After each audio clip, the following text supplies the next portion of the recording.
3 years ago, a gaming keyboard landed on my desk that had so much innovation packed into it that it changed the entire keyboard industry forever.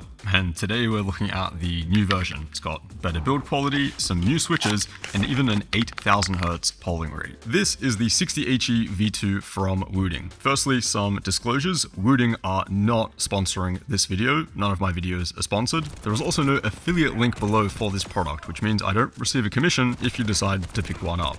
But I do have a collaboration with Wooting for my custom case and keycap set where I do get a percentage of those sales. That collaboration is ongoing and I still think it's the cleanest keyboard in the world. Now, if you have no idea what a Wooting or an analog keyboard is and why everyone has switched to them, including all of the pro players out there, let me give you a quick explainer. These keyboards use magnetic switches with a sensor underneath, and that analog technology unlocks a bunch of really cool things, basically making the keyboard feel extremely responsive to play on. You can customize the actuation point, you can have the switches instantly reset the moment you start lifting them. You can also have last input priority for the most responsive AD strafing ever, which was also banned in CS2 recently because of how overpowered it was. And there's a bunch of other things as well. Simply put, analog keyboards allow for the most responsive input out there, and the Wooting 60 has been the best one that I've tested. So let's talk about what's new with V2. The first thing I noticed out of the box was, damn, this actually feels very close to just a fully modded, custom tuned keyboard now, which is just mind-blowing that this is a gaming keyboard. The first Wooting was definitely by no means bad, certainly better than a lot of what your mainstream brands were putting out at the time, but this is at a completely different league. A big part of this is the optional CNC aluminum case that you can spec with the 60HE V2. You can go with the standard plastic case if you want to save a bit of money. That apparently too has been improved compared to the V1 as well, but this, if you do value that more premium feel, heavy metal is always nicer, and it is a pretty nice case. It has a very smooth anodized finish, very similar to what you'd get on a MacBook. You can change the strap mount on the top left or just remove it. Wooting are valuing this as an $80 add-on essentially, and I think that is incredibly fair. They've also gone pretty nuts when it comes to the sound profile and the dampening. Usually gaming keyboards have a bit of loose foam in the bottom of a plastic case, and that's pretty much it. Here you've got a large silicone block at the bottom. You've got high density pour-on between the PCB and the FR4 plate. There's even an ultra thin film that the switches sit on top of instead of making direct contact with the PCB. The entire module is friction fitted inside the case as well. So, if you turn it upside down and shake it, it's not gonna just fall out of the case, but you can kind of wiggle it out in a few seconds and pull it out. The benefit of this is that there's no kind of pinging and resonance that you'd typically get with like hard pressing on a tray mounted metal case. The PCB is not touching any point of the case at all. There's no screws mounting it. There's just soft mounting on the bottom. There's a soft silicone bumper on the side.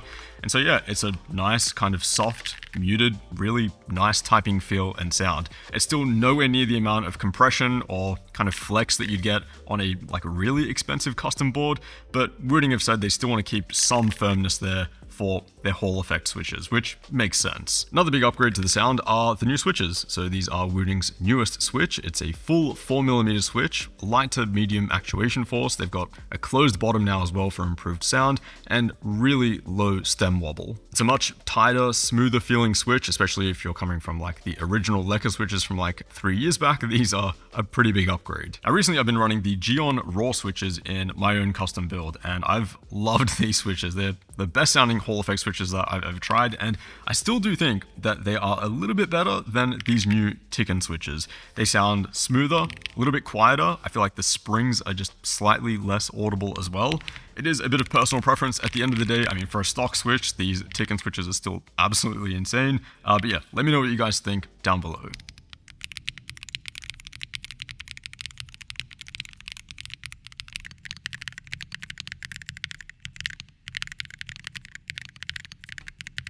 Something else you might have noticed is the split spacebar. It is a weird looking spacebar setup, but for me, I am all for more performance, more functionality in the same footprint. So, I mean, turning one keybind effectively into 3, I am all for this. Is it a little bit weird at first? Yeah. Do you find yourself, sometimes pressing in the gap between them? Also, yeah. But you get used to it pretty quickly, and 3 keybinds for gaming is just simply better than 1. Now the key all the way to the right is, a little bit hard to reach. Probably don't use that for any like fast-paced gaming keybinds, maybe just like a COM keybind or maybe like a Discord keybind or something. But the extra one in the middle is definitely useful. Personally, I find in FPS games at least that my thumb is just kind of hovering, doing nothing productive. I'm not running around the map spamming jumps, so yeah, it's just kind of chilling. But yeah, you could definitely use that center space key for something productive. I also think it's good because the big traditional spacebar design is the most problematic when it comes to stabilizing and tuning and making it sound good. These ones here, you just have to use smaller stabilizers and they sound way better than what the majority of big spacebars actually sound like. Just keep in mind the split spacebar version is a different PCB to the traditional spacebar layout. So once you choose one, you're kind of stuck with it. Now let's talk about the 8000 Hertz polling rate. Now 8000 Hertz on a wireless mouse, not a big fan. It's a huge increase in battery drain. Your battery lasts basically a few hours.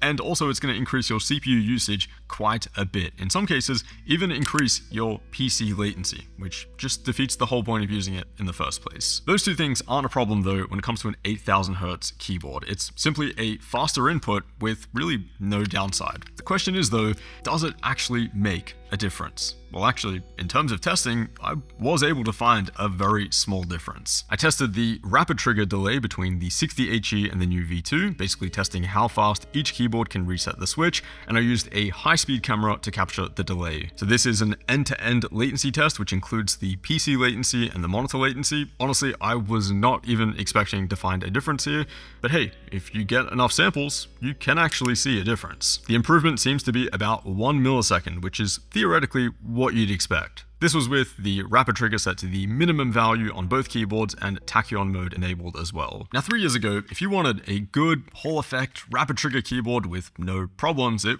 was basically just Wooting. But now the market is flooded with them. This one here is the Fun 60 from Monsgeek, and it is $35. Not $35 on Black Friday, not $35 with some, illegal coupon code. Literally $35 any time of the year. So what's the difference between this and a Wooting 60HE V2? Well, first off, the differences in build quality are pretty obvious. I mean, this feels like a $35 keyboard. To their credit, it's not like overly rattly or scratchy. The switches also don't feel terrible at all. But yeah, it's full plastic. It almost feels unfair to compare them because completely different price range, completely different materials used.